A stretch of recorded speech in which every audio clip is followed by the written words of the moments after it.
Hello, how's it going? I see I got one person waiting. Do you have some questions about joining?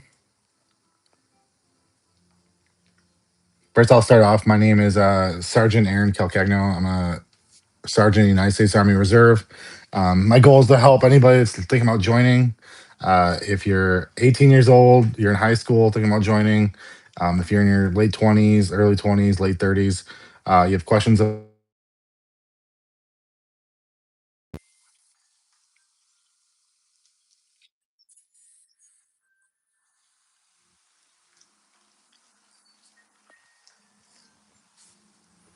First, I'll ask, can you hear me?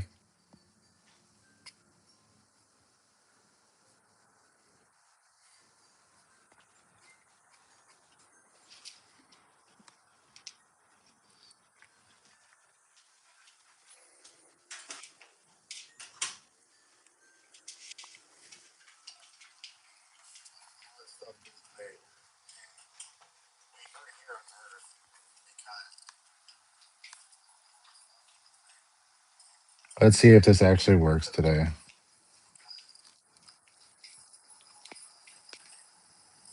Let's see if this actually. Oh, look at that. Hello, guys. Thanks for joining in. I still got two people on. I guess I'll start off with questions. Are you thinking about joining the military? Or are you already in? I'll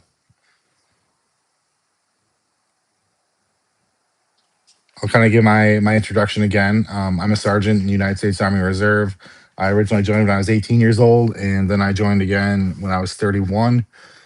So I have both instances of uh, joining, going through basic training at certain ages. So would love to connect.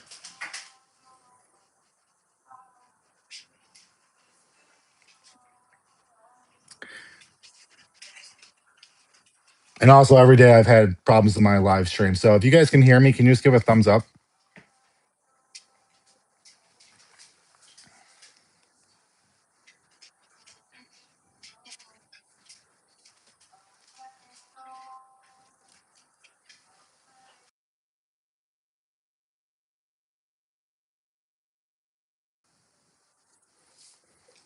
Hey guys, welcome to the stream. If you have questions about joining the military, a young age, older age, please drop them down in the chat. I would love to answer any questions you have.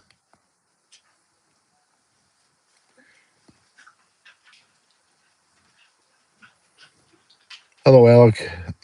First, can you guys hear me? I just want to. The last 2 days I've tried doing live streams, and both days I've had technical issues.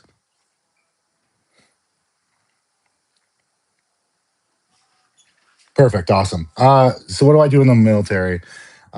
So I am a paralegal specialist. So I'm in the Army JAG Corps. Um, It's basically like if you ever seen A Few Good Men, I work with lawyers. I do all kinds of stuff, rules of engagement, military justice, um, administration law. I do all of it. Do I play Fortnite? I've attempted to play Fortnite before. So is anybody on here actually thinking about joining or have any questions about it?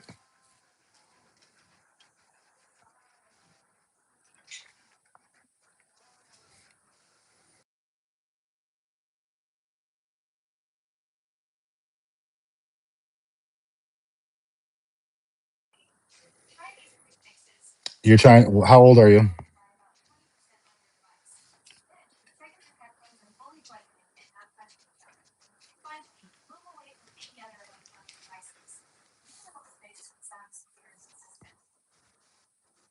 Well, you can't join at 10 years old. You need to be 18 to join. I see I got a bunch of people on. Feel free to answer the chat. I'm checking the chat to be able to. Okay, so you're 17. What branch are you thinking about joining?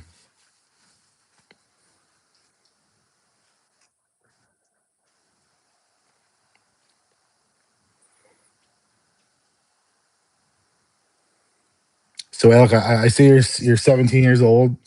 What branch are you thinking about joining, and what do you want to do?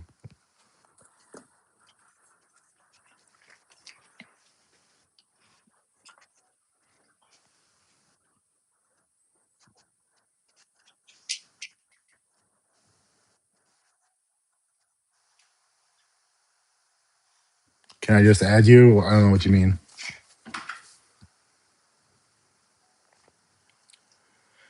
All right, so it seems like I have a younger audience on, so I'll kind of give you my story. So when I originally joined when I was 18 years old, the reason why I joined was because I was in 10th grade when 9/11 happened, and I think all of us were kind of angry about what happened on September 11th. I was in 10th grade, so I was too young to enlist at that time. But a lot of the upperclassmen, juniors, seniors, they joined. And when I was a senior in 2003, 2004, and I was enlisted in 2004, and I went to basic training in September of 2004. Um, and then I got discharged for being stupid and chasing after a girl. And for 13 years, I tried to join every single branch, tried to join the Marine Corps, tried to join the Air Force, Navy, National Guard, Coast Guard. And I just could never get in. And I finally got in back in 2017. I started the process of trying to get a waiver to get back in.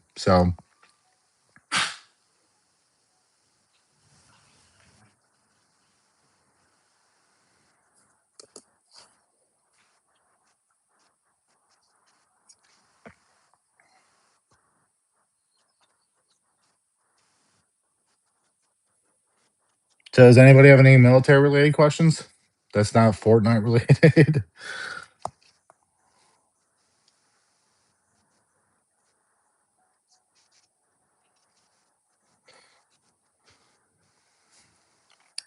So if you guys have questions about the process or about what military life is like, I would love to answer those questions and to be able to help you. My goal is to help as many people as I possibly can kind of know their what military life is like, what it's like joining, what basic training is like, what getting ready, taking the ASVAB, questions you should ask. So feel free to ask away, guys.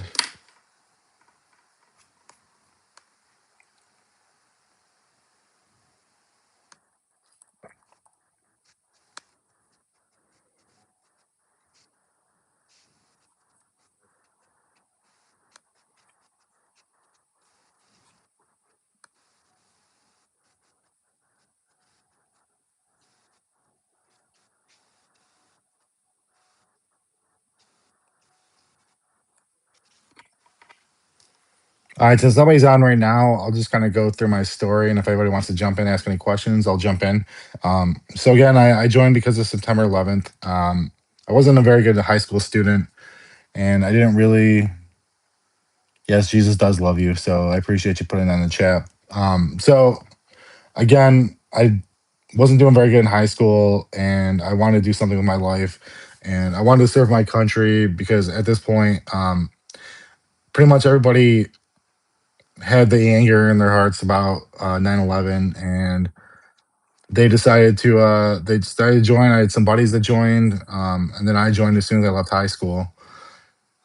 I got the basic training. I was a young 18-year-old, and honestly, joining the military at 18 was pretty terrifying.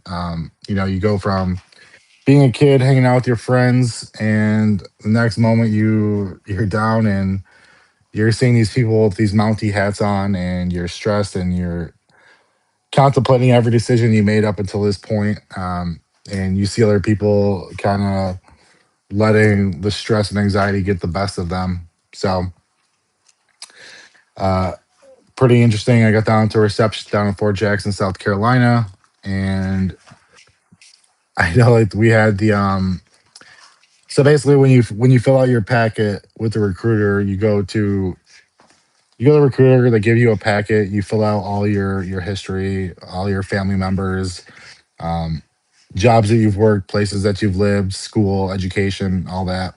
And then when you get all your clearance stuff done, you go to MEPS, you go through the physical exam, you go through the physical, they do all the crazy, they do the eyesight, the duck walk, and you get drug tested, do your eyes, and So once you get all that part done and they pass you, you get to enlist, and that's when you go and you talk to your career counselor. Depends on what branch you decide that you want to join. I know for the Army, you can actually get the job you want in your contract. I believe in the Marine Corps, Navy, I believe you pick the field you want to do. So like if you want to do mechanics, you can choose mechanics, but then when you get done with training, they choose what job you're gonna have.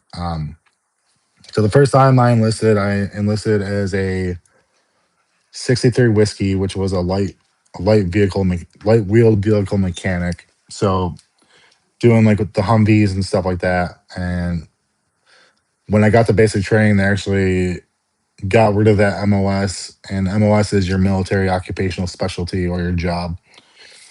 So when I got there, they changed that the MOS I chose was no longer in existence. So I became a 63 Bravo.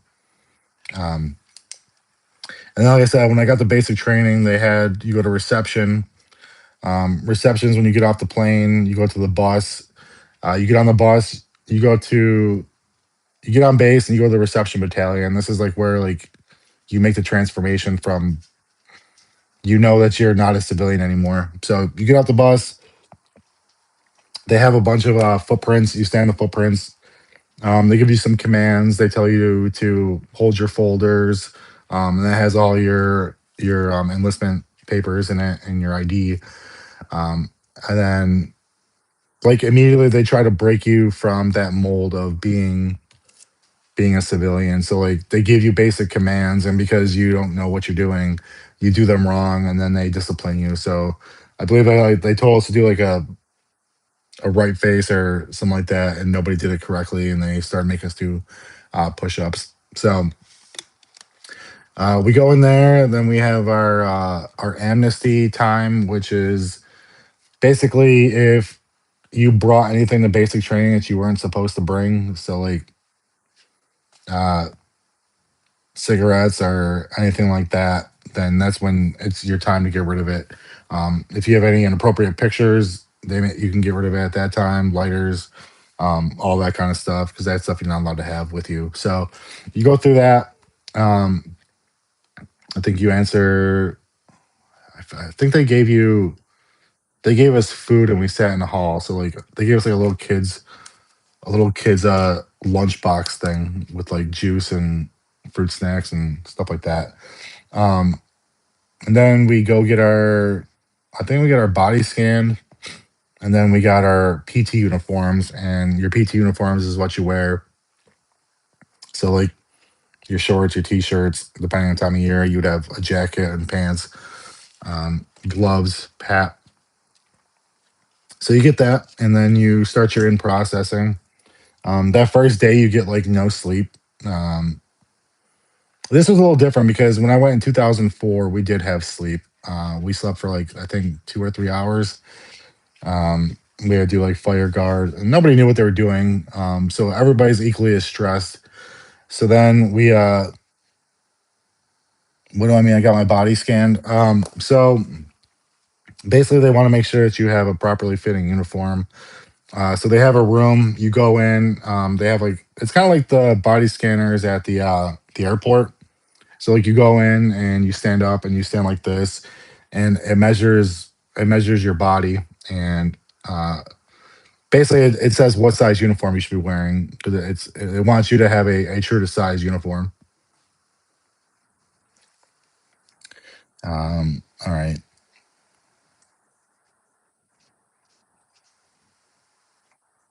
So we get our PT uniforms, and again, in 2004 we did get to sleep. In 2017 we didn't get to sleep. So the next day, like this is all your in processing stuff. So you go talk to S1, which is like your personnel people. They make sure that you have all your documents correct, your ID, anything. I think pay related is with them. If you have kids, if you have family, anything like that, if you're married, this is when you give that, and they put that in your personnel file. Um, we got haircuts. So like my one video I talk about, I'm like don't get your hair cut before you go to basic training, because even if you shave your head right before you go, as soon as you go, they're going to make you shave your head again. And you could have nothing on your head. They're still going to make you sit in the barber chair, and they're still going to make you pay for it, which I think it was like $6 or $4, something like that. Um, so we go through that part of it, and then we do our medical, and we get our shots. And this was honestly the craziest part of all of it was like they give you all your immunizations at once. So you want to have your immunization records with you, because if you don't have them, they're going to give you every single thing that you ever had. Um, I see you're already talking with the military lingo, Roger. So you get all the shots. I think the first time I went, I got 13 different shots, and it's basically like they have nurses on each side. You walk down, they stab you as you walk, so like your arms just like fully tender. We had a person that had like adverse effects, and when we were going to walk out, they passed out and broke the windows on the door going out. So that was funny. It wasn't funny at the time, but afterwards it was funny. Um, so then we get our uniforms, our camo, like all the stuff that we need for basic training. We get all that stuff, and basically it's a lot of sitting around until you finally get your papers to go to basic training. Because once you're in reception, they'll they'll kind of pick a lottery, and they'll decide which company, which platoon you're going to. So I think they walk around, and they gave us dots. So like they told us what company we were going to, and then they would give us a dot to tell us what platoon we were in. So I think I got a red dot. So we did that. But I'll give you some of the funny stories from reception. So like we had they have like a last minute amnesty thing where like they're like, if you lied at MEPS, this is your time to tell your truth, and you won't get in trouble. And one girl sits in back, and she raised her hand. She's like, drill sergeant, I think I have secondhand asthma. And drill sergeant's like, what's that? You hear somebody wheezing and you start wheezing too? So, that was pretty funny. And then there was so when we get there, also you don't want to bring a lot of stuff with you, because they're going to give you everything you need. Basically, they give you like a preloaded credit card, like a prepaid card, and it has $250. And it's not free money. It's basically a pay forward from your first check. This is when you buy like all your things you need, like shaving cream, razors, socks, underwear, all your hygiene stuff. Um, so then we had one where like the drill sergeant's like, if there was anything you needed that you couldn't get in the store, let me know now. And all the recruits would like fill out their list of what they needed, and and go up to the drill sergeant like, drill sergeant, I have a question. And drill sergeant's like, not now, privates. Can't you see I'm trying to read hieroglyphics?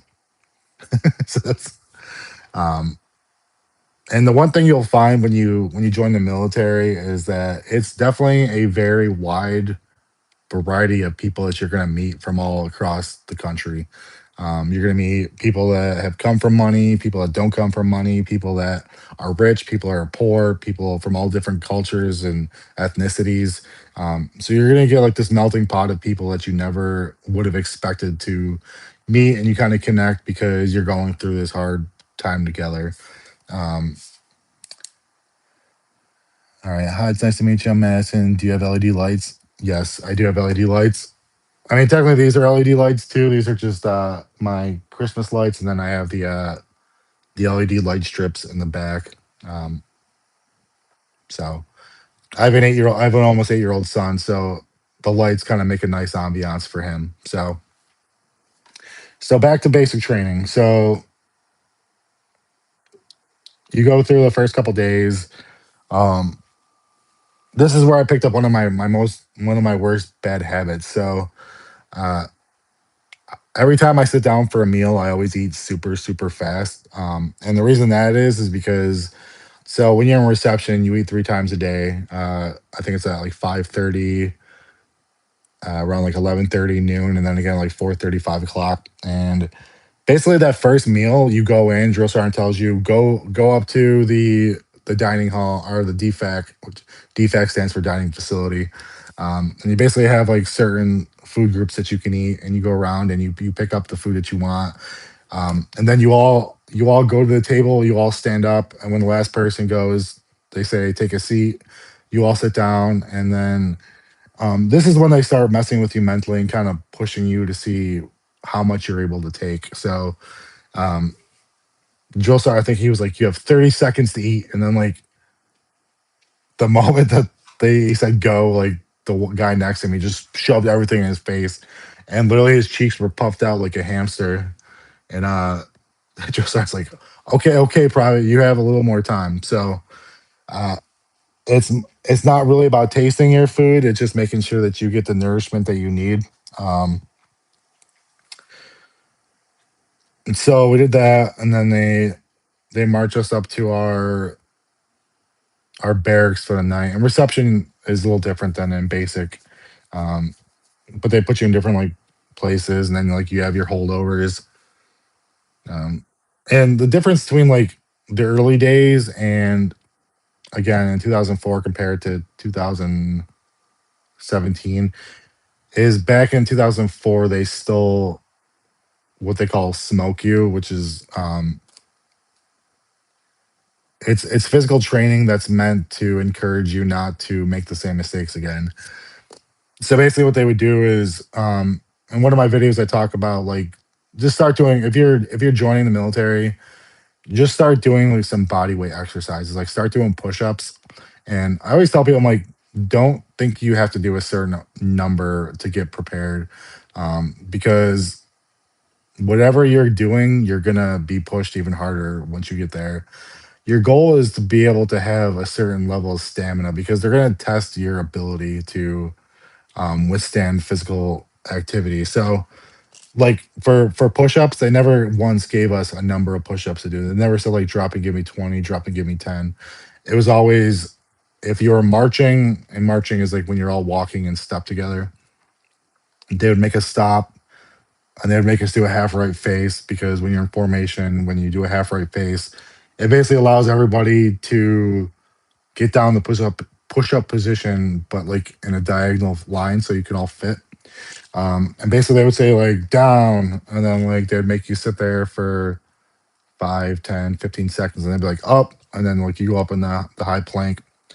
Um, and the hardest part about this is like you're pushing yourself beyond your physical limits. And there's this saying that like your mind or your mind will give up way before your body does. So like stuff that they do is like they would be like halfway down, halfway up, all the way down, all the way up, halfway down, and like sometimes they would tell us to rock, and that's like when you're down in the down position and like you're going back like back and forth like this. And then they would do like mountain climbers. So they basically test your physical limits, and I think they stopped doing that because they didn't want people showing up to their first day of basic training with injuries, because it probably costs a lot of money to train soldiers, and if they're hurt you got to hang on to them for a lot longer. um, so basically after that, you're there for a couple days, you get all your uniforms, you get your haircuts, you basically put all your civilian stuff away.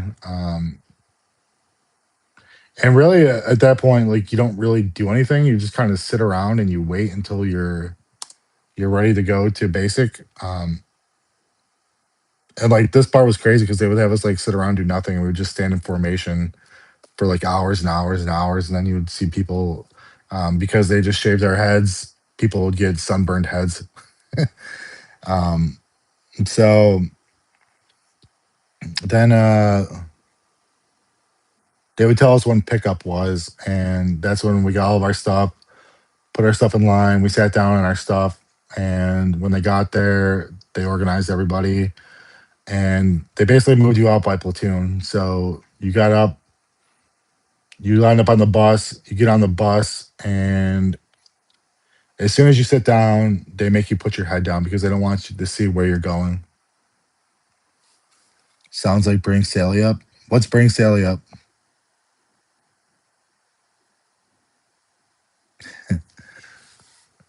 So like basically once we get on the bus, we put our heads down, they start driving. Um, and I think you're driving for like 5 or 10 minutes, and later on you'll come back to here. This is where you'll get your dress uniforms too. So um, I think they drive around base for a little bit to kind of get you a little disorientated, so you can't really track where you are. But basically, you get to the basic training battalion. They stop. The door opens. Drill sergeant jumps on the bus, starts immediately screaming at you to get off the bus. And like um, the first time I was in the middle of the bus, and the second time I was the last person on the last bus, which is horrible because as soon as you get off the bus, there's probably like 10 or 15 drill sergeants. This is back when they did the shark attack. I don't know if they brought the shark attack back or not, but they basically started just screaming at us immediately. And like they tell you where to go, and like they're pointing, and everybody's disorientated. They give you a bunch of water beforehand, so you probably have to pee. And then they march you off into your company area. They put you in your platoons, and then they start screaming commands at you. And unfortunately, you don't know any of the commands yet because you haven't learned them. So they basically put you in scenarios where you're gonna fail, and as soon as you fail the things that they say you're gonna do, they start disciplining you, and that's like doing push-ups, doing planks, doing mountain climbers, doing. I mean, like they basically push you to your limits, and like even when you get to a point where you think you can't do anything, they make you do something stupid that like you can do. So like they make you do push-ups, they do make you do mountain climbers, and when you can't do that, they make you do the overhead clap. It's basically just you going like this and doing it till your arms collapse, or they'd make us do raise the roof like that. Basically just doing stupid stuff that like was simple, but because the amount of repetitions you were doing, it was almost impossible.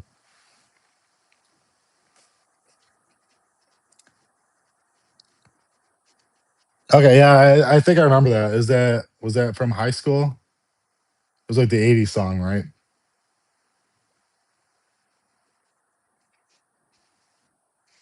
So is anybody that's in here, are you guys anybody thinking about joining?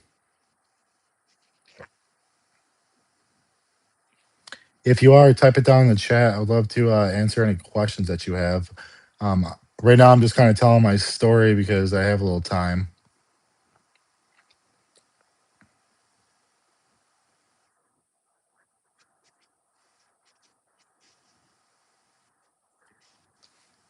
So basically, in 2004, this was right at the start of the Iraq War, or about a year afterwards, and 3 years after September 11th. Um, and like as soon as we got to basic, the drill sergeant was like, "I hope you guys like sand because you're all going to Iraq." Um, so that was my first experience. And like again, being an 18-year-old kid, it's absolutely terrifying. I actually went to a recruiter today. I'm interested in the 75th Ranger Regiment, but probably will sign with an option for airborne contract. That's pretty cool. What MOS are you trying? Are you trying to do 11 Bravo infantry and then get Ranger in your contract?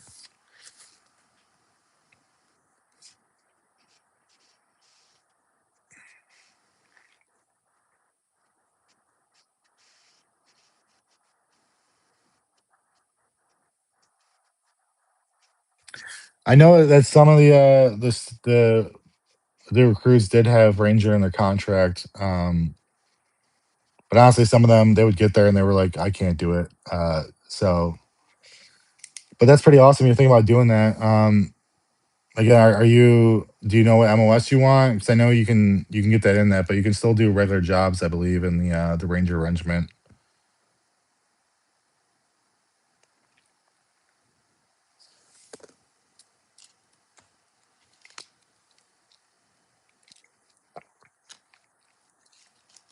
And I also believe you'll go to Fort Benning in Georgia for your basic training.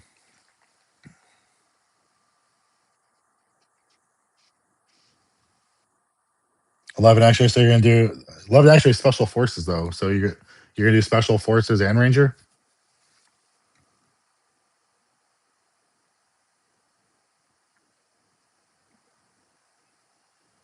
Gives you a shot at res.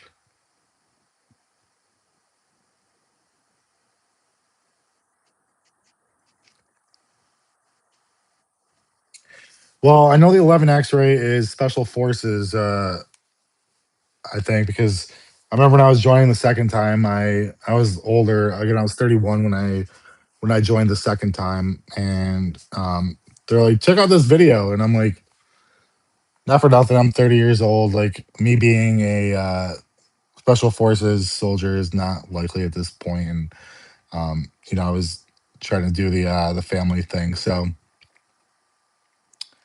um,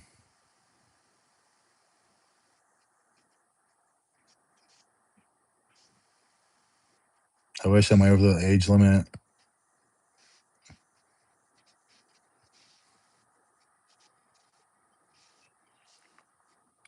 So I think from the recruiting standpoint, I think I made a video about this too, is really think about like those extra stuff is pretty cool, like getting ranger in your contract. But do your due diligence when it comes to picking your job. Um, because you might think you're gonna do one thing and maybe it doesn't work out. And if it doesn't work out, you're stuck in a job you're gonna hate. So like the bonuses, like don't let a bonus be a reason why you sign a contract either, because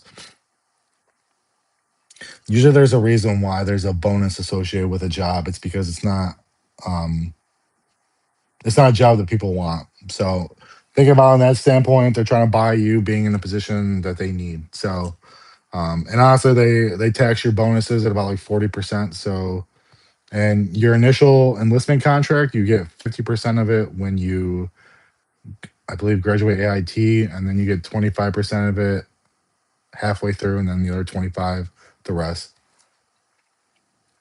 So just do your diligence. Again, the army is good because you can pick what you want in your contract, and you don't have to sign your contract until it's done. Some of the other branches are a little more gung ho about it. Like when I went to join the Marine Corps, after I fell out of the army the first time, they wouldn't allow me to pick my job. They made me they're like, well, we can be in a field, and I was like, well, I want to kind of think about what I want to do. And in the Marine Corps, it's more about being a Marine than it is about what your job is. And I think that's one of the things I like about the Army, is that like you have a little more flexibility in the things you want, and you can get the stuff in your contract. And if it's not what you want, then you can walk away from it. So getting airborne would be cool in your contract. I'm still trying to get airborne at some point in my career. A couple weeks ago, they're like, "Hey, do you want to go to air assault school?" And I'm like, "I am not in air assault shape. I mean, I could get there in like 3 or 4 months, but for me to go right now is just not a possibility." Um, so I wish I'm way over the age limit. I love this breakdown because my dad was in and never talked about it. The whole hazing. Also, my good friend was in, and he won't talk about it. So thank you. Um, yeah, usually a lot of people. What years were your was your dad in, and what year was your good friend in?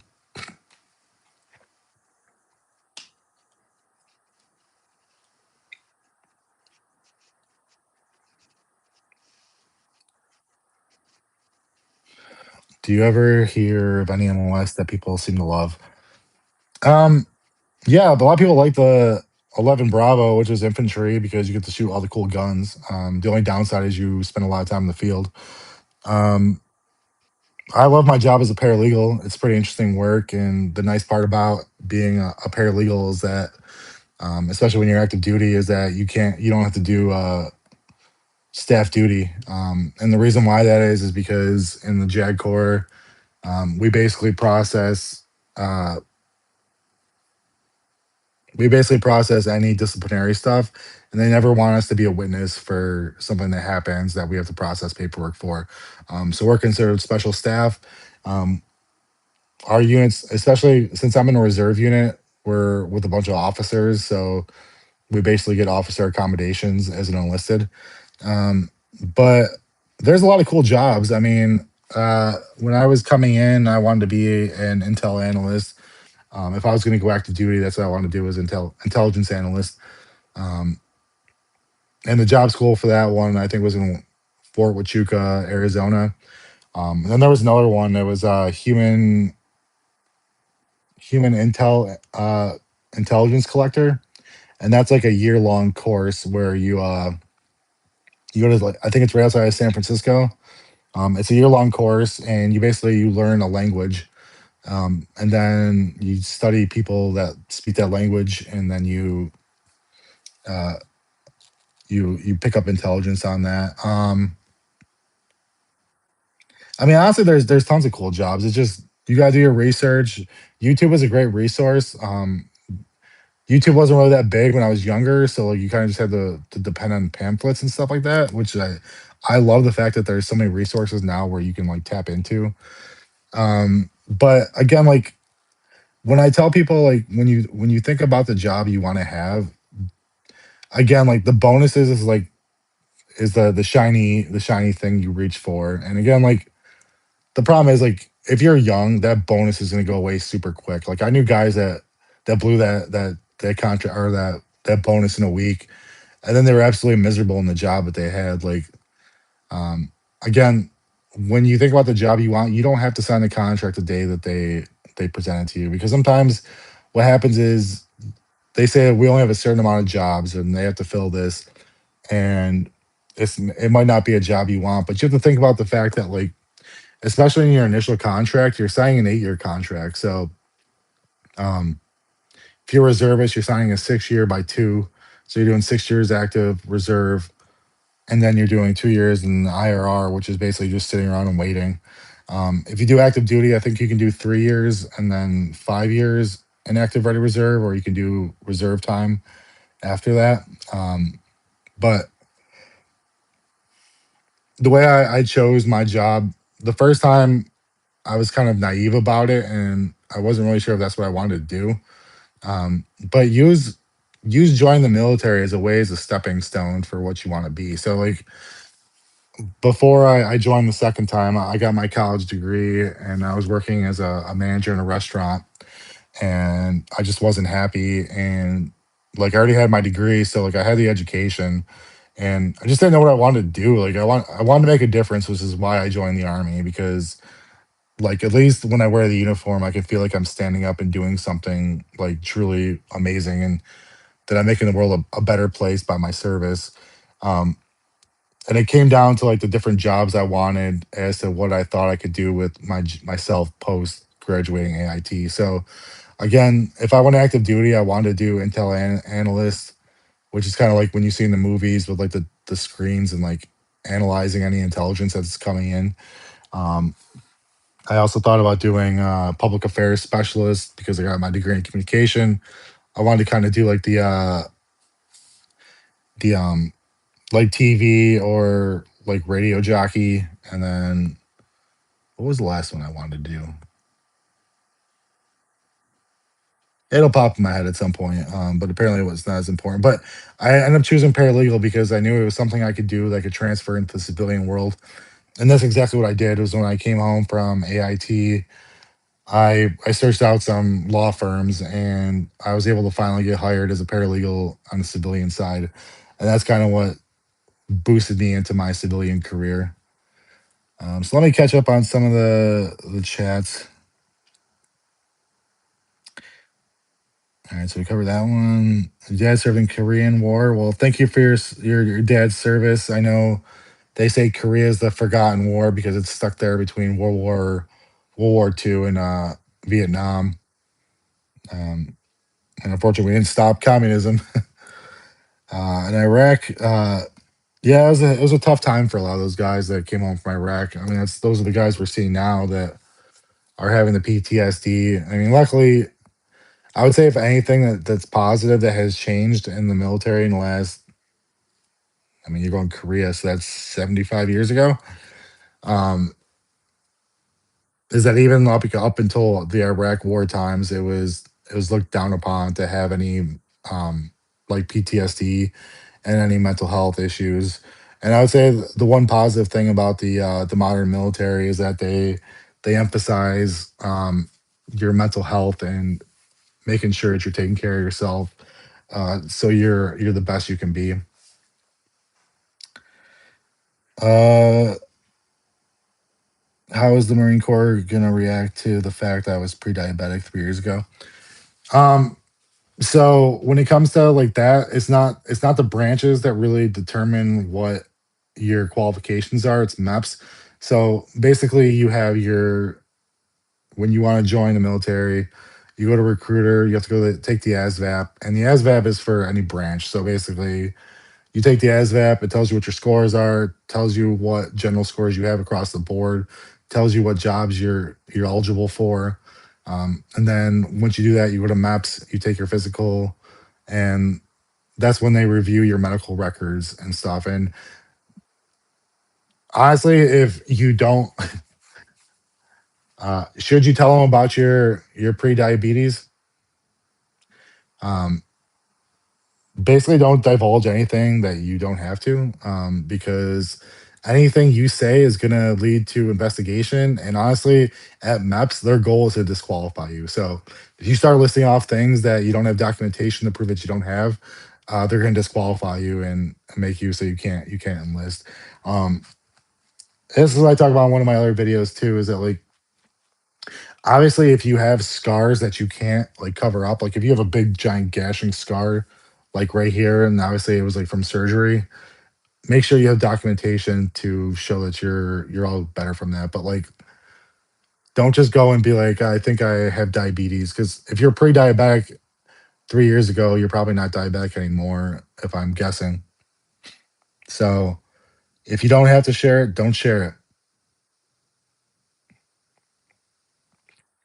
Or they'll say, should you share it? Yes. um is normal to be scared before basic, or is it just part of the process? Being scared, I think it's the scary part of it. Well, how old are you? If you're scared about the basic training, are you young or are you older? That's for Adventures with Jay.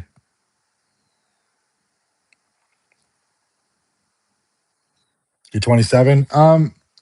Yeah, I think it's definitely normal to be scared. Like I don't think it's fear from like you're scared something bad's gonna happen to you, but like I think the hardest part is that it is an extreme culture shock when it comes to joining. Um, and like you're going somewhere you don't know. You're around people you don't know. All your comforts that you have at home are gone. Your phone's gone. Your The food you like to eat's gone. Your family, your pets, all that stuff is gone. So like you're going into this situation alone, and it's scary because like you get there and like especially when you get off the plane, like you can't move when you want to move. You can't talk when you want to talk. You can't sleep when you want to sleep. You can't do anything that you want to do when you want to do it. Um, but I think that fear is kind of like what pushes you and motivates you and keeps you going. And that part goes away once you have the initial shock, um, because it definitely shocks your system. And like I would see people like there was definitely people that joined that should not have joined. Like there was, I think we had one person, we got there and he tried to eat all of his medication to get discharged. We had one person threaten to unalive himself, and he had to be on watch constantly. But the stupid part about this is that like they get there and then they think that they're gonna say something that's gonna disqualify them and they're gonna get to go home. But the thing is, the military wants to keep you, so they're gonna do everything they possibly can to try to keep you in process. And if you decide that you're not gonna do it and you're gonna get discharged, they're still gonna get their time from you. So the first time I enlisted, I got discharged right before basic training ended. I lied about having asthma, and they kept me for another 7 weeks after basic training ended. And that's when I finally went home. So the fastest way to get out of basic training is to graduate. um, let's see. But yes, it's normal to be scared.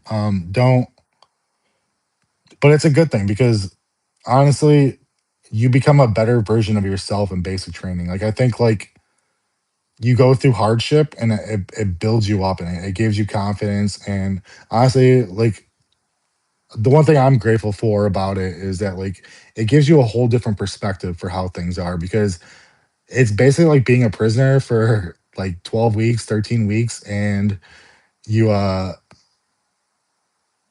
you get like your basic freedoms taken away. And then when you finally get that stuff back, it gives you a greater appreciation for the freedoms that we have. So um from that aspect, like I became more respectful, like I gave respect to people more. Um so yes, it's normal to be scared. Let's see, do you need to be vaccinated? Um yes, you do need to be vaccinated. You need to have your basic immunizations. The weird thing about this conversation, which I really found weird about like the part that sucked about vaccines being politicized was prior, like back in 2004, like you go to basic training and they stick you like 13 different things. And at that point, nobody ever questioned it. But then like in the last couple of years when it's been polarized and politicized, like based on what immunizations you take is what your political affiliation was. So it was never really an issue until recently. So if you want to serve, I think you don't have to be COVID vaccinated anymore, but um, all the other stuff, yes, you need to have your vaccinations. 13 Foxtrot. I went to boot camp at Fort Sill, OSUT in 2005. That's rough. So those of you don't know, if you see it says OSUT, it's OSUT stands for One Station Unit Training, I believe. So in a job like mine, so like I was a paralegal. I went to Fort Jackson for basic training. So I went there for 10 weeks, 11 weeks if you count reception. And then I graduated and I went to Fort Lee, Virginia for my AIT. So if you're an OSUT soldier, which I believe is infantry, MPs, basically when you finish basic training, you wake up and you're an AIT, but I don't believe you leave. Is that true, Wolf Loves Daddy? Wolfie? Okay, the answer name. Can't wait, is no PT for 7 weeks when you're chaptering out. Yeah, so with you saying picking up leaves and no PT for 7 weeks when you're chaptering out. Yeah, so when I first got out and the first time I joined, this was back when they still had World War II barracks down at Fort Jackson. And basically they used us as like their hired help. So like we would do area beautification, rake leaves, clean the company areas, clean the barracks, clean the old supply rooms, clean up all the old equipment. When there was graduations, we would do like gate duty. We would do painting. Basically anything they needed volunteers for, and they didn't want to do themselves. They put on the people that would be leaving because if you're not going to be serving, you better have some kind of use to you.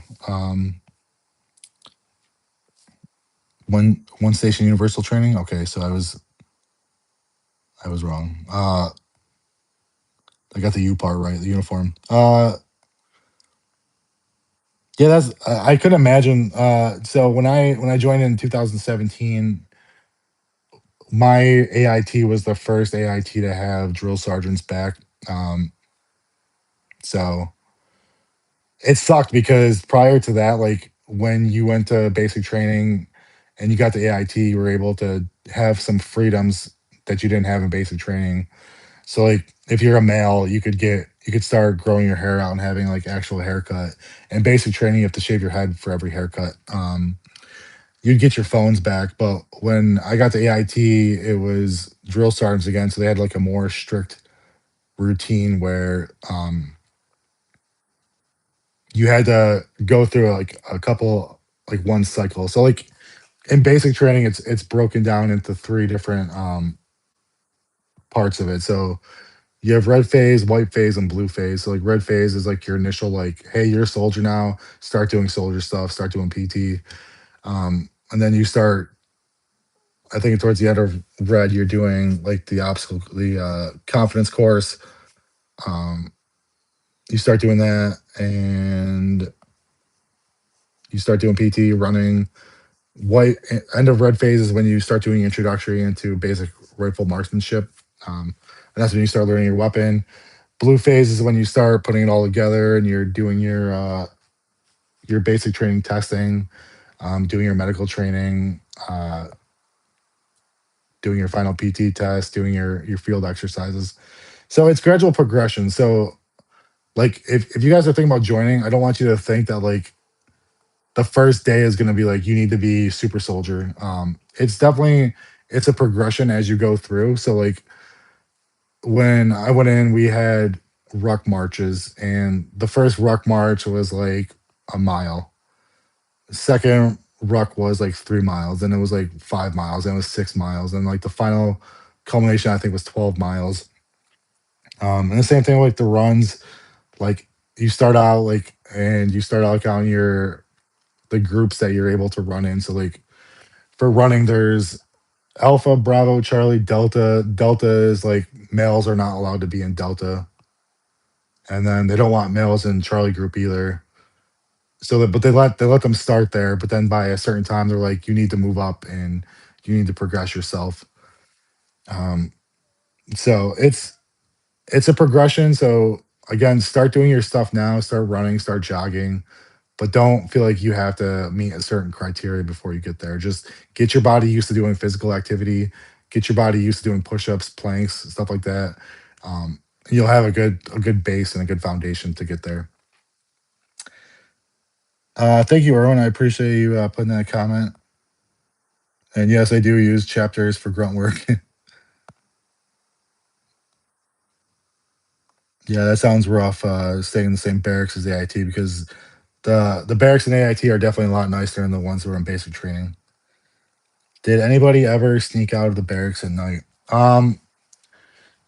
So I guess here's the difference between in 2004 as opposed to 2017. So in 2004, drill sergeants were still pretty hard on you. So all the recruits were terrified of the drill sergeants. So nobody ever tried to do anything that would get them messed up, as they say. In 2017, things were a little different. We did have one person go AWOL when I was in basic the first time. Somehow he escaped. I don't know if he was we were on a company run and like he left the gate and then he came back. But if you leave, they will find you and they'll arrest you. And then we had in 2017, I think we had some people sneak out and do fraternization. But this is like I never understood why people would do this because if you get caught, you're either getting kicked out, you're getting recycled, which recycled means you go back to the very first day of basic training. And sometimes this would happen in like week 9, week 10. So I am not starting back at the beginning to do for something stupid, but it did happen. We had a taxi cab. We would catch a massage parlor. We would sneak in the cab behind the PX. Yeah, there was people that try to sneak over to the PX all the time, and they would try to buy stuff and then bring it back to the barracks and sell it. So like there was people that buy like Snickers bars for like $20. They'd buy like a can of soda for like $30. It was insane. It was like you're in basic training, you can't have any of this stuff, so you're willing to spend whatever you can on anything. All right, so Zachary, I'm 32, thinking about joining Army at 33, active duty. That's a good choice. I always tell people, I'm like, if you're at a point in your life where you feel like you're not being fulfilled in what you're doing on the civilian side, um, active duty is a great way because um, it gives you structure in your life. Like it gives you a routine. It gives you something you feel like you're working towards. It gives you purpose. Um, so active duty is great if you're in a situation where you're doing that. And honestly, I was gonna go active duty when I joined the second time, but I met my son's mother, and I was like, I want to have a family life. And if any of you watch my channel, you obviously know that I did not have the happy ending when it came to my relationship. So But everything happens for a reason. I feel blessed, and I still get to serve my country, just not on active duty. Um, but if I could do it all over again and I didn't have any of that, I would have gone active duty for real. Like, I mean, because look at it this way: you're 32 and you'll be 33. You'll be able to retire by the time you're 53 years old, and that's still pretty young. And if you don't think it's gonna go by fast, like it's still crazy to me. Like I'm 40 now. Um, and if I would have stayed in the first time I joined, I would be in now for 22 years, which is absolutely insane to me. But it goes by fast, so it might sound like a big long number at the outset, but if you go back to uni, you can do 20 years, and you can. I mean, 53 is still young enough to start a second career once you're done. Um, let's see. What branch and job category would best fit someone who's 32, some college, married with some kids, but not much else, currently working in a warehouse job, but is in good physical shape? So the physical, being in physical shape is a good thing. How much school did you have? Because I think if you have enough for an associate's degree, you can go in as I think as a PV2 or PV3 or PFC. So I had my college degree when I joined the second time. So I went in as an E4 specialist, which kind of sucked because like you have the additional rank in basic training, but you're not really any different than an E1. Um, you're married with kids, but not much else currently. I mean, the one positive about having kids and being married is that you have dependents, so you'll get extra pay. So you have your base pay, then you have your BAH, which is basic allowance for housing. And if you're married and have kids, it means that you can stay in a house I think on base. Um, but the BAH is the basic allowance for housing, and you get more for being married and having kids. Uh, so that's one positive. You don't have to live in the barracks, which is another positive. Um, but yeah, I mean, you'll get. I think as soon as you join, you get tuition assistance. So if you want to finish your degree online, that's something that's possible too. And honestly, like people think like yes, being a soldier is full time or being in the military is full time, but a lot of the jobs that you have are 9 to 5. Like I'm a paralegal, so like when I was on active duty orders, my work we would have PT in the morning, and that'd usually be around like 5:30 to 7, and then we would have work from 9 till like 3, 4, 5 o'clock, and then after you're done with your work day, you're on your own time. So it's like having a regular job. So pick a job that you think that you'd be happy with, and don't settle for something that you wouldn't, because again, this is your career, this is what you're going to be doing, and you don't want to regret the decision you made for a bonus or something like that. Let's see. Yes, the tech jobs, I would the jobs that you should pick, I mean, obviously there's like the cool jobs, but you have to factor in the fact like if you do like a job like artillery or infantry, those are field heavy jobs, so you're going to be out in the field a lot. For like but like a person like if you're like S1 or supply or like a paralegal or any of those jobs, you have an office job. You're in garrison. So again, like you're having a normal work day, and then you're going at the end of the day, you're leaving and being able to go home. So if you have kids and a family, look in those job fields. If you want, I have some other videos. Feel free to comment, and I'll kind of guide you through jobs that you could possibly find. Let's see. Do you enjoy putting things together? What kind of things? Though I would say the one easy thing about the military is that they make everything as dummy proof as possible. So like, for example, like the Claymore mines, it says like this side towards enemy. Everything has a picture on it. So the army and the military is definitely dummy proof. So they try to make it as easy to comprehend and easy to understand as possible.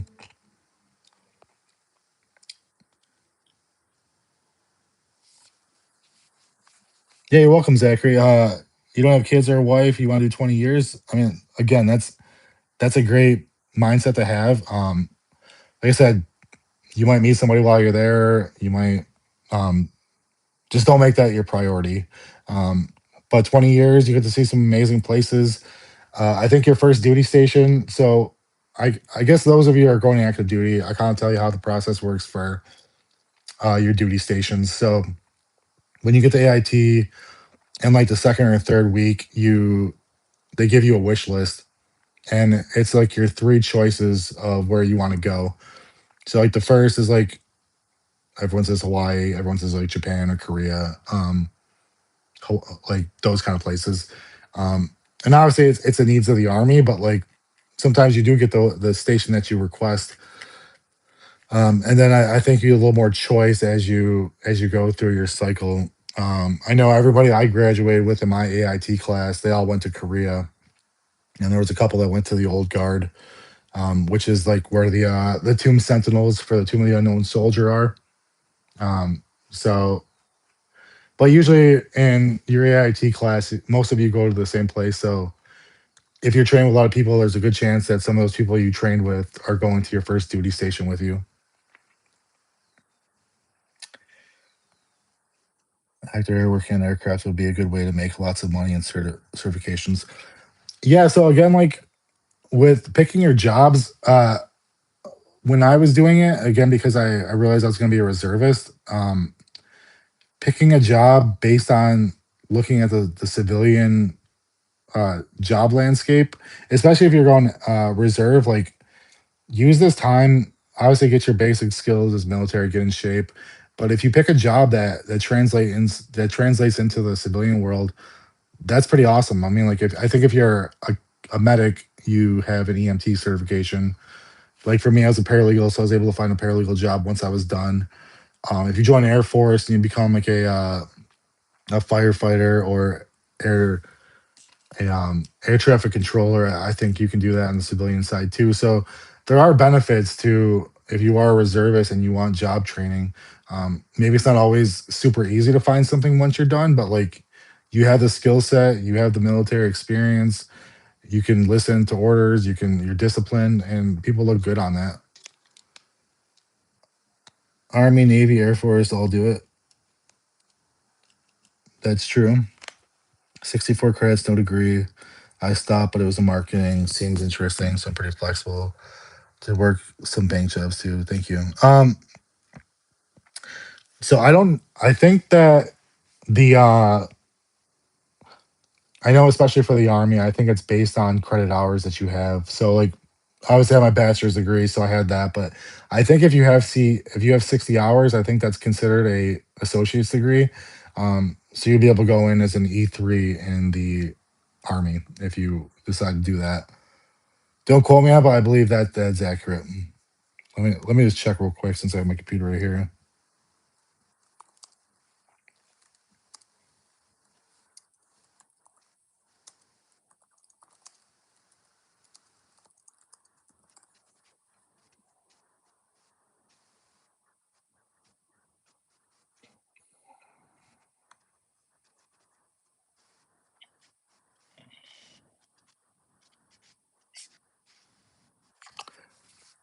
So I don't know exactly what. I think you either get E2 or E3 with 60 credits.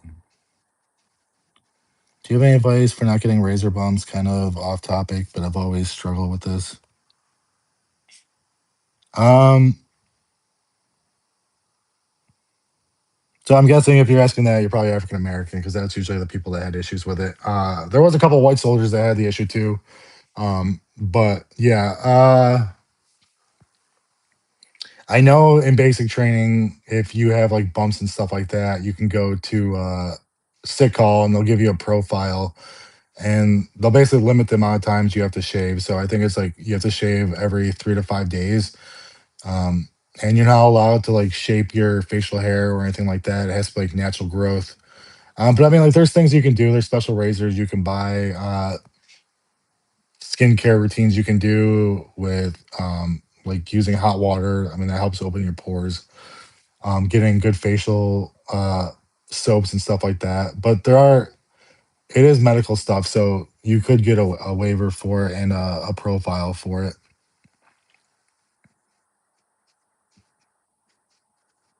But just start doing your research on things that people do to kind of combat it. Thank you for sharing your country. It really helped me understand. Thank you. You're welcome, Marissa. It's a pleasure. Your white, but your hair is coarse. Yeah, so the problem comes because the ingrown hairs go under your skin and kind of curl up. I mean, there's definitely ways to do it differently, but again, you can get a shaving profile that will allow you to um, just make sure when you go to maps that your face is clear or as clear as it can be. Although I don't think you need to have your face shaved when you go to maps, so it won't disqualify you on maps. It might be painful when you're in basic training, but again, that's when you can get the waiver.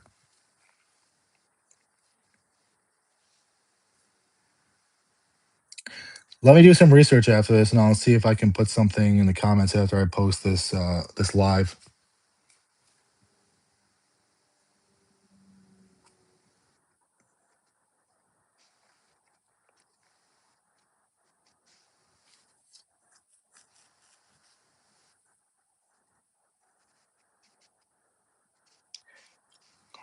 So I appreciate everybody that's watching and that's talking and asking questions. This is honestly, I think this is one of the great things about being able to have this platform and be able to help other people because honestly, there's tons of videos when I was coming up, and a lot of them didn't really seem to make sense. And I think I have a unique perspective going in both times, being a young kid and then being an older person. So anybody else got any questions?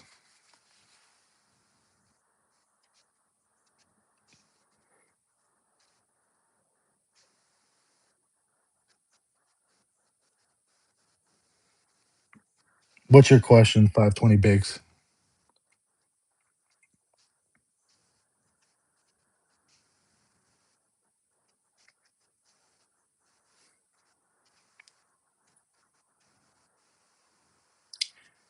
The anticipation of what you're going to ask is building up. I'm like, what do you?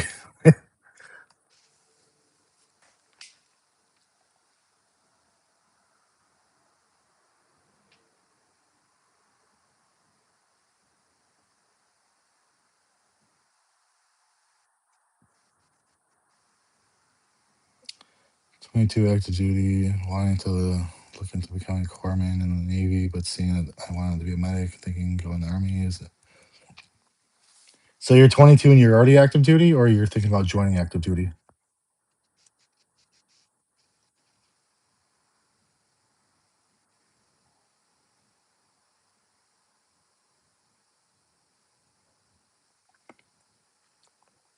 You're already active duty, and what's your current job?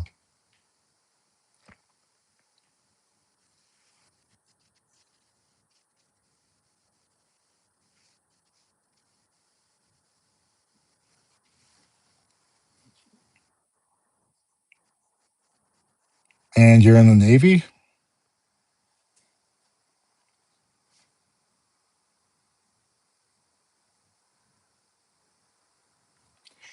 So I mean, so you're Navy right now, and you're a corpsman.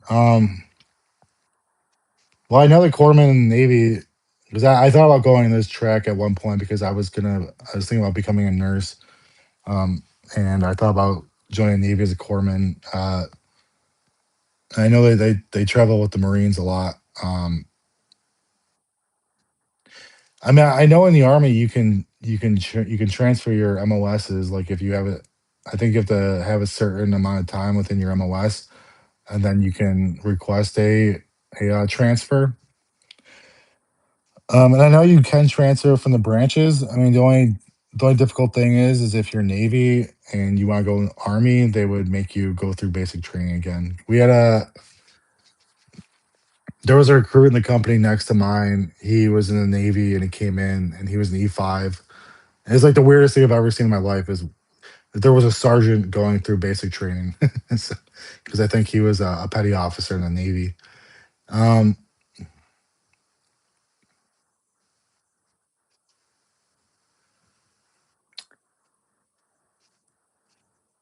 I mean, have you thought?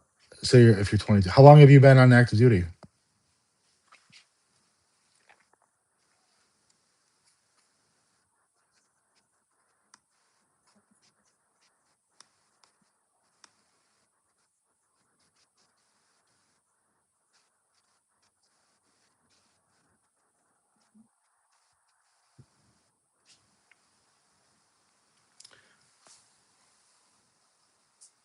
So 4.5 years. So did you sign a 6x2? So are you going into the reserves pretty soon?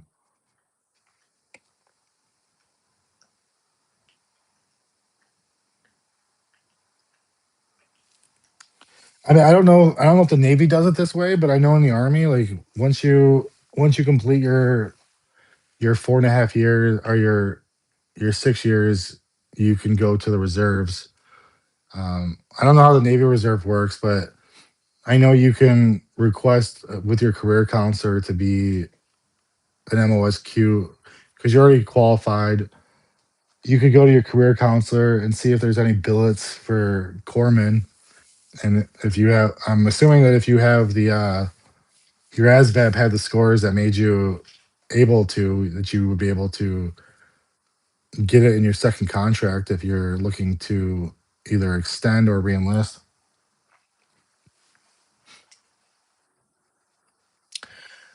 Yeah, every time I always go to the Navy, I'm like, we have some Navy ships in Buffalo, and I've been on some of them, and I've been on the USS Midway out in San Diego. Every time I go on those ships, I'm like, thank God I joined the Army. I think I'd rather get shot than drown in the ocean.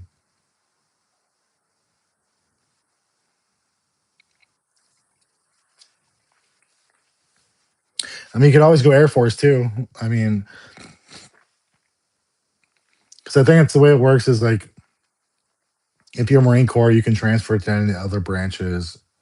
If you're Army, you could transfer to the Navy and Air Force. If you're Navy, you can transfer to the Air Force or Coast Guard, but you can't transfer to the Army because Army basic training is uh, 10 weeks, I believe, and I think Navy's 8. So there's a little difference. So they'd make you retrain. But I mean, if you want to get back in shape, you could always go join the Army. I mean, do you have goals of staying in the whole time?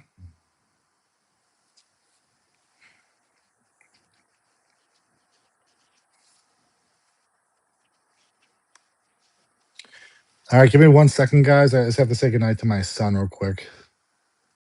Okay, I'm back, guys. I appreciate your patience. Okay, I'm back, guys. I appreciate your patience. Um, was my I'm a single dad too, so I have a co-parenting relationship with my ex, and my son's with his mom tonight. So I'm just had to say goodnight to him.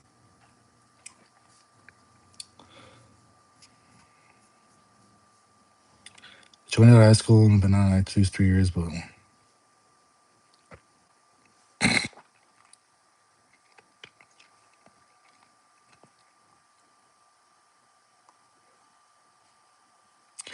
so are you still Christian? Are you So basically, I just want to finish your question. I would go talk to your career counselor. Do some research, see if you can transfer your MOS. I don't know their exact. I know in the Army you can do it, but if it's something you want and you're still pretty young and you don't have a lot of holding you back, I mean, why not go? Why not go Army? But let's see, Christian, you joined out of high school. So, are Christian, are you still in? Are you in the IRR right now?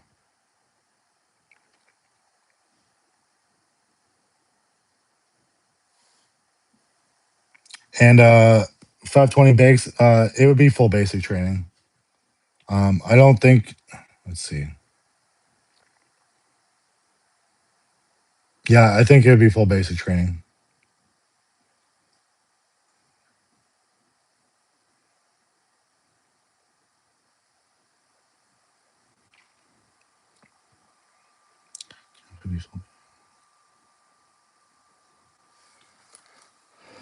I mean, if you're gonna do 15 years, I would say just go full active time. Like you're 5 years away from getting retirement. You're 5 years away from getting TRICARE for life. I mean, at that point, if you're in 15 years, what's another 5? See, I'm trying to take these questions as I get them. So if I bounce back and forth between you guys, I'm still I'm still computing what you're saying too. So I'm not. So you're in the process of joining the Air Force. and I'll get in. I'll be 32.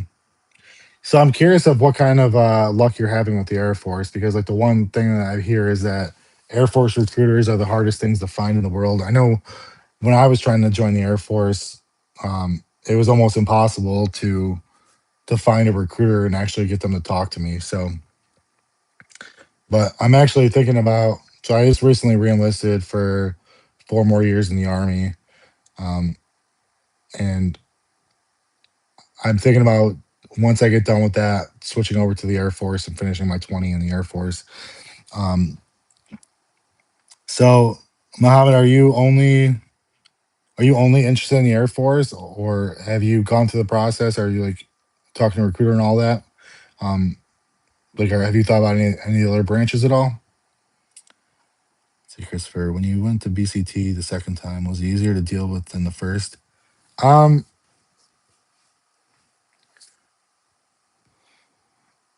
yes and no. I think the first time I went, I was a kid, so like I was really immature. Like the funny thing about being a man is that like, or as being as man is like, we still find the same things to be funny no matter what age.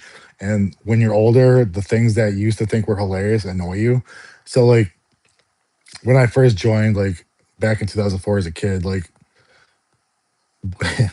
we'd have people fart in formation and we'd all start laughing, and the drill sergeant would smoke the crap out of us because we would laugh. Um, like one point, my battle buddy, he farted in formation, and the drill sergeant smoked him, and I started doing the PT with him because I was like, well, if he's doing it, I'm gonna do it too. And he's like, Private, when you're around me, keep your butt closed.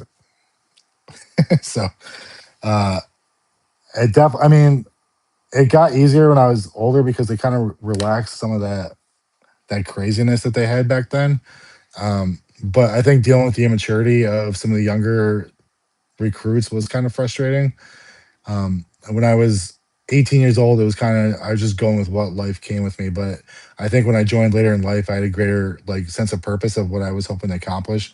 Um, because the first time I joined, I made all the way through basic training and I faked an asthma attack and right before graduation. So I completed basic training, but I didn't complete it. So my main focus, my main goal the second time I went in was I need to finish and I need to get done. I need to graduate. I need to be a soldier. So um, I had a greater sense of focus and purpose the second time because I knew that's what I wanted. When I think when you're 18, you don't fully grasp everything and understand everything. So it was a little different on that part. Uh, so Christian, you were active duty army. You're thinking about getting back in. Um, Yeah, I mean, go talk to a recruiter. I mean, they could probably put you in contact with a career counselor, and if you're thinking about doing the same job, they could probably put you right back in from the reserves. I think if you're it's under a certain time frame, you can still go right back in. You could join a unit. I'm not sure if active duty would be the same, but I would go talk to I would go talk to them. So yeah, proactive duty is the way to go. Reserves or guard is still lame.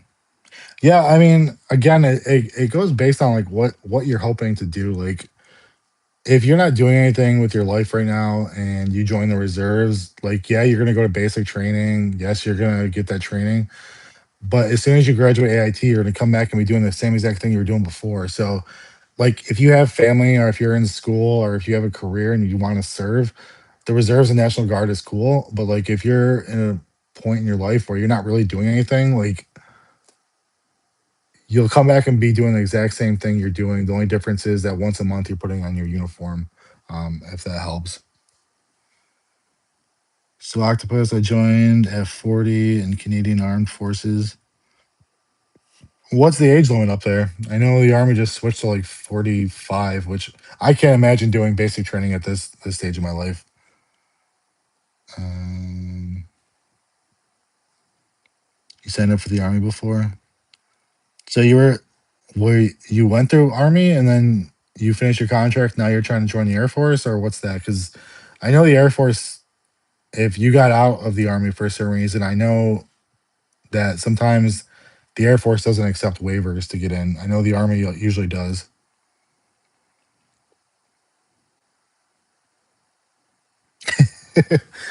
Yes, I went to basic training twice. But I mean, so here's the deal. So I enlisted in 2004. I faked having an asthma attack to get out for a girl. It was probably the stupidest thing I ever had. And honestly, I felt a lot of shame. And like the moment I got back, I regretted the decision. Um, and then they told me I couldn't get back in for 2 years. And then every time I went to go back. They're like, "We're not accepting waivers. We're not doing that." And then like the years started to go on, and it was like 5 years, 6, 7 years. Um, I started like I started to feel survivor's guilt, and the reason why I say that is like I went in '04, and that was like the time of like the surge of like we were just sending tons of people overseas, and there's no doubt in my mind that there's people I went to basic training with that died in combat, and I think that kind of stuck with me, and like I felt like I let them down and I let myself down. And honestly, like it was hard to live with myself, and like I had that shame and that regret because like you went through and you did all this stuff, but it doesn't count because you never graduated, you never did that. And I wanted to continue that purpose. And honestly, like I think for getting out the way I did, like going through basic training a second time as like a punishment was kind of a good thing. But honestly, it got me back into shape, and like it was awesome. Like yeah, it sucked going through it again, but like the crazy part is that like I went there in '04, then 17, and not much really changed on base. Like reception was still exactly the same. Um, some of the things on base kind of changed a little bit because like the first time we had our dining facilities within the platoon and company area, and then recently the DFAC was like centrally located. So like you had a bunch of different battalions and brigades going to that dining facility to eat. Um, yeah, like I say, don't the army's going to try to push you, or the military is going to try to push you for things that they need because in their eyes, it's we need this, we need to fill these numbers. But the good thing is, like, you can be selective about what you want, and the one good thing about the army is that you can get stuff in your contract. If that's what you want, and you don't want to settle for anything less, then you don't have to sign that contract. And eventually, you can sign the contract that you want and get the stuff in there and get it guaranteed. But yeah, they will try to push you, and sometimes when you're younger, uh, you're a little more naive, and you're like, well, I just want to do this. I don't care what I'm doing. But when your quality of life goes down, and you're like, you regret your decision, then you hate your service because it wasn't what you expected. Your mindset changes. That's what OSUT was.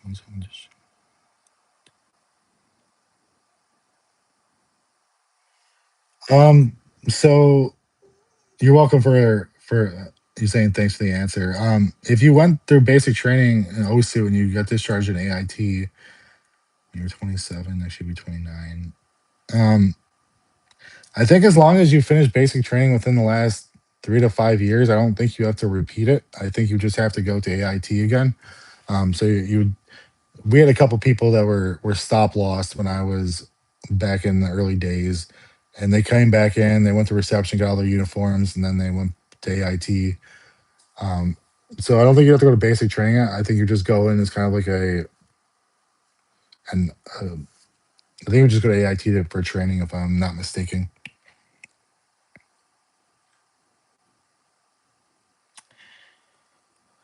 So if you're going in to re-enlist next year, I would just say go in knowing that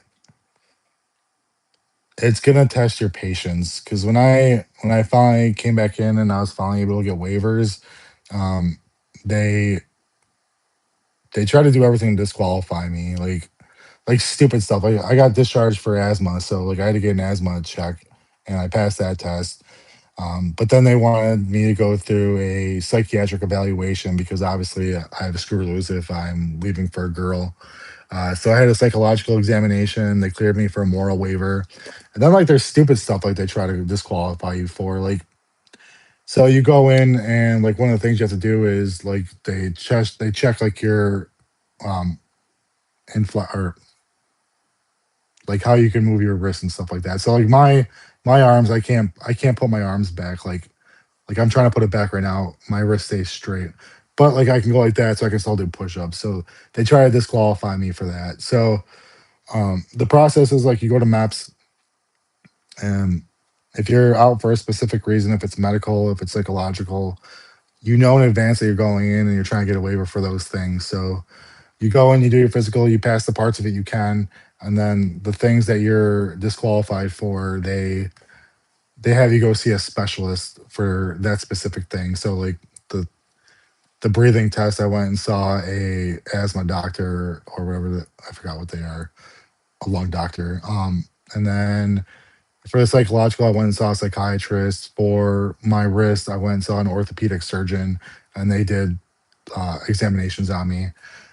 And then once they do that, they do the report. They send it back to the MEPS doctor, and honestly, it's all up to him. They get recommendations from the specialist. The MEPS doctor looks over it. If he likes it, he signs off. He stamps approval, and then you're good to reenlist again.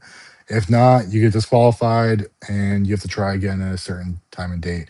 And those 13 years between the two times I enlisted, like I said, I tried joining the Air Force, I tried joining the Navy, tried joining the Marine Corps. I just wanted to serve again, and they kept disqualifying me every time I tried. So it is definitely a tedious process, but if it's something you want and you really want it, uh, just be prepared. It's going to suck, but if you know going into it, it's going to be hard. You can kind of let yourself. You can handle it better emotionally, because it's definitely very deflating when you want something and you're not able to get it when you want it.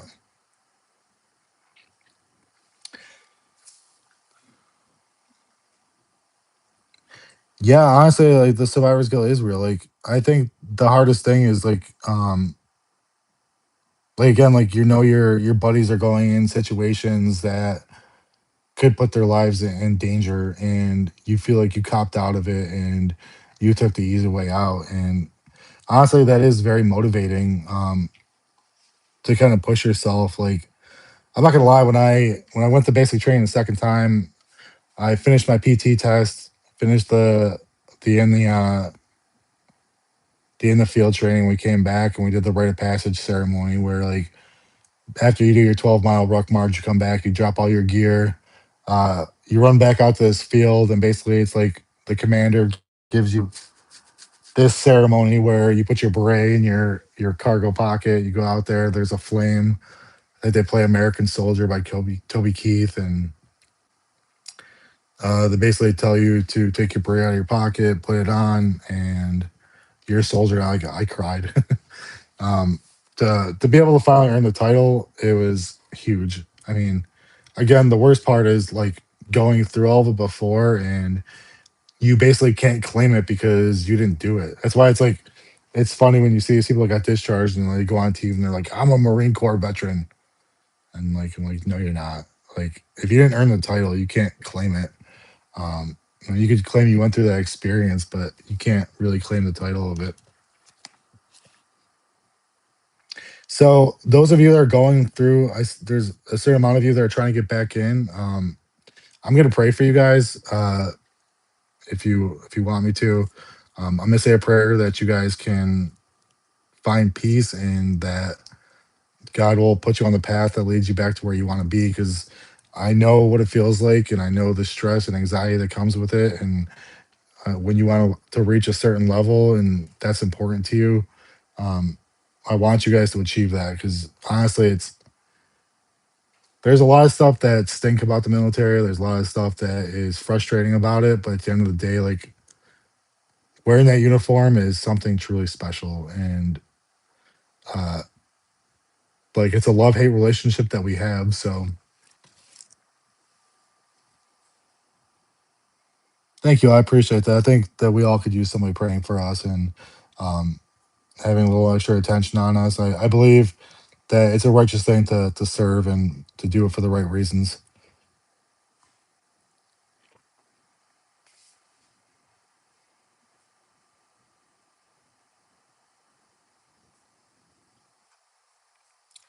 Anybody else got anything they want to talk about? So we covered a lot of things here.